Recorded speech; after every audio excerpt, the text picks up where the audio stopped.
Hey, it's Sarah with Loaves and Dishes, and today I'm going to be showing you how to make this Thanksgiving stuffing recipe. So first thing you're going to do is chop up 4 stalks of celery, roughly 4 stalks of celery. If you don't want as much celery, you could do less. And you're also going to chop up a couple cloves of garlic, and you can measure the garlic with your heart. I used 4, I think, maybe 5. And I'm chopping up this celery pretty small, like it's the size of about a pencil eraser, so pretty small. If you really like celery, you could do big chunks if you wanted, but it will take longer to do this first part because you have to cook the celery down with your meat. So you can use any kind of meat. You could use turkey if you had some turkey. You could use ham. I am using sausage just because it's what I had available and it was easy to cook pretty quickly. And I will say that this is my favorite stuffing recipe. I don't really like a lot of stuffings, but this one is really, really good. So now in my pan, I am browning about 1/3 pound of sausage. Not too much. You just want it to be like a extra added flavor and texture in your stuffing, so you don't want to use a whole lot. And you could use less if you wanted to use less, or more if you wanted to use more. It's really, that's kind of the beauty of some of these recipes, is you can really make it however you would like to make it.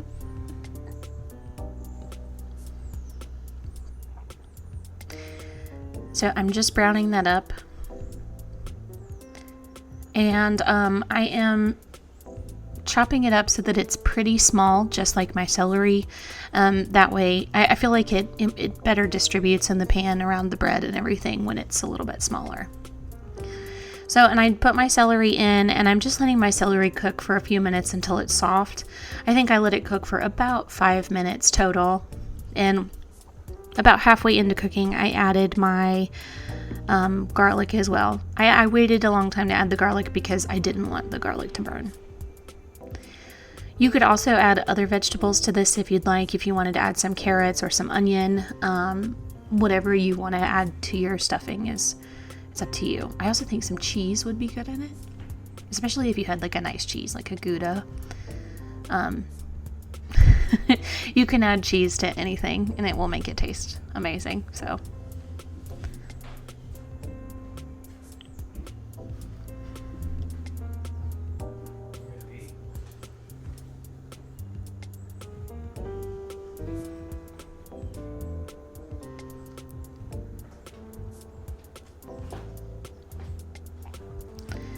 and I left all of the footage in here just so that you could kind of see about how long I waited and how often I stirred and that sort of thing. And then I added the garlic. So this was after about 3 minutes.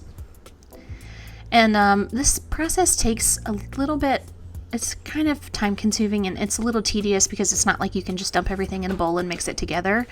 But it is worth it to be able to add some like fresh vegetables and herbs.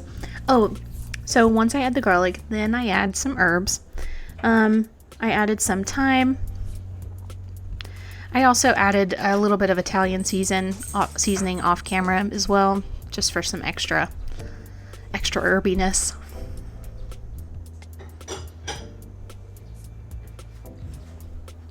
My husband's in the background making noise right now.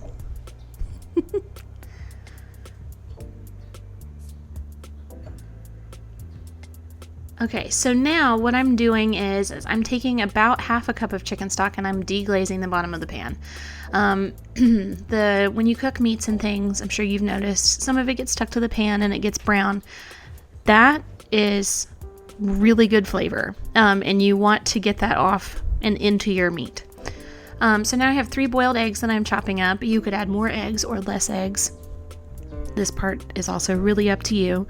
Just be aware that if you add more things to your stuffing, you might not be able to fit it all in the pan. So if you're thinking, oh, I want to add carrots and I want to add onion and I want to add some more eggs, just be aware that you might have to make 2 pans. And I'm just giving this egg a really rough chop, and it's just a hard-boiled egg.